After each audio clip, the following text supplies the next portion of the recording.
Les mystères joyeux, chapitre 5. De nos devoirs envers Marie. Petit 1. Devoir concernant la pensée. Il vous faut, ô mon fils, encore bien apprendre à vous élever vers Dieu à l'exemple de Marie. Il vous faut vous appuyer sur leur aide puissante et non point seulement vous fier à vos forces de peur d'être entraîné en bas par vos passions.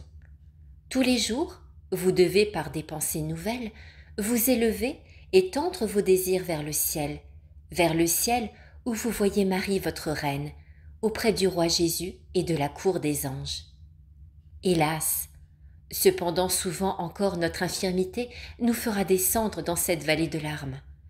C'est alors surtout qu'il nous faudra faire des efforts et élever la voix, en des appels fréquents, vers Marie, qui est la mère de miséricorde, afin qu'elle dise à son Fils miséricordieux combien notre âme manque du vin de la ferveur, combien elle a besoin du parfum de la piété pour pouvoir le louer comme il convient à Dieu.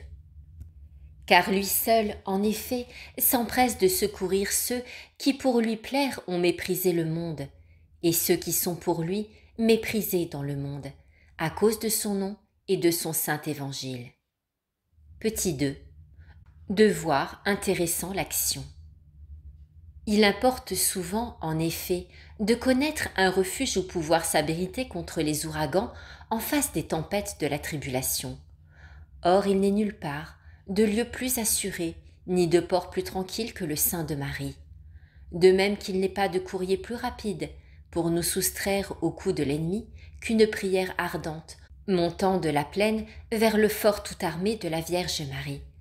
Ce fort est celui-là même où Jésus est entré pour y revêtir un corps, pareil à une armure, afin de chasser au loin le prince des ténèbres. Entrez donc vous aussi dedans la forteresse, afin d'être à l'abri de ceux qui vous assaillent. Restez sous le manteau de la Vierge Marie. Vous serez protégés par les bras d'une mère. Oui, la prière de Marie met en fuite la tourbe acharnée des ennemis méchants. Son aide nous arrache aux périls imminents.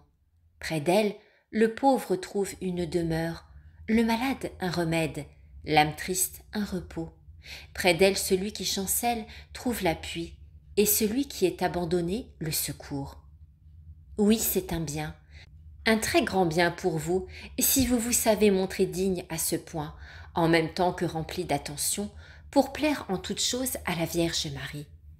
Vous méritez ainsi ses grâces ici-bas, et sa gloire là-haut, en compagnie des saints.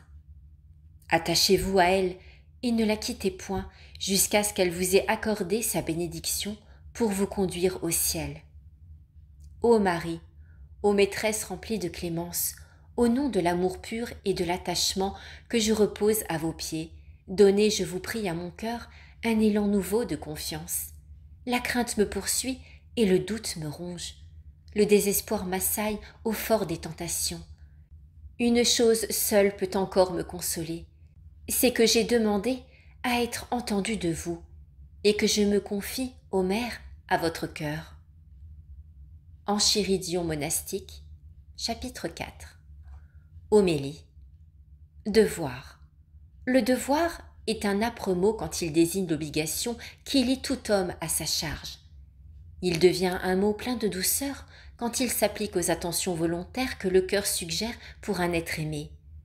Nos devoirs envers Marie doivent être ainsi. Ces devoirs, si doux, sont ceux d'un fils envers sa mère, d'un ami pour son ami. La pensée du ciel est une force, comme la pensée de l'amour est un entraînement.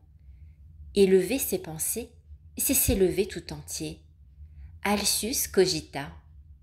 Il en est de la vie de l'âme comme de la vie courante. Bien penser est le commencement de bien faire. Avoir de grandes pensées, c'est préparer de grandes actions. Et l'exemple de Marie, ici, est plus qu'une démonstration. C'est une attraction et un secours. Marie, dit l'Évangile, conservait toutes ses grandes pensées dans son cœur. Comme le dit Pascal, en effet, les grandes pensées viennent du cœur. Ce sont celles qui créent l'action.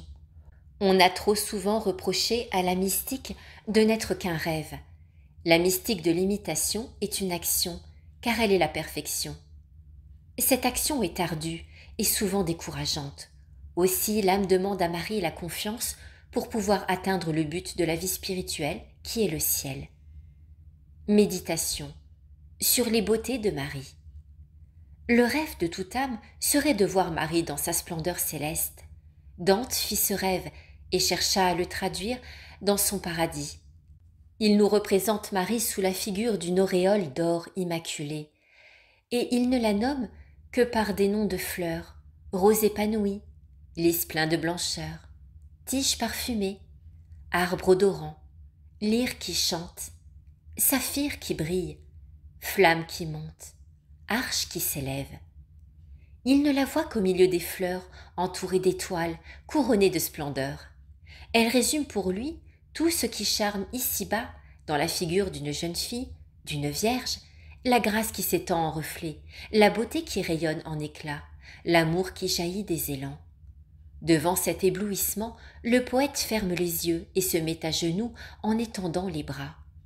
Ainsi semble-t-il devons-nous faire pour contempler les beautés de Marie.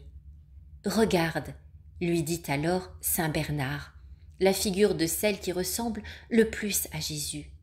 Elle seule par son éclat pourra te dispenser de voir le Christ. Marie est belle en effet, comme sont belles toutes les âmes, par le reflet du Christ en nous. Pratique. Imitez les saints qui portaient les devises et les insignes de Marie, comme le scapulaire et le chapelet. Pensez. Le souvenir de Marie est secours et une élévation. Adjuvat et sublevat.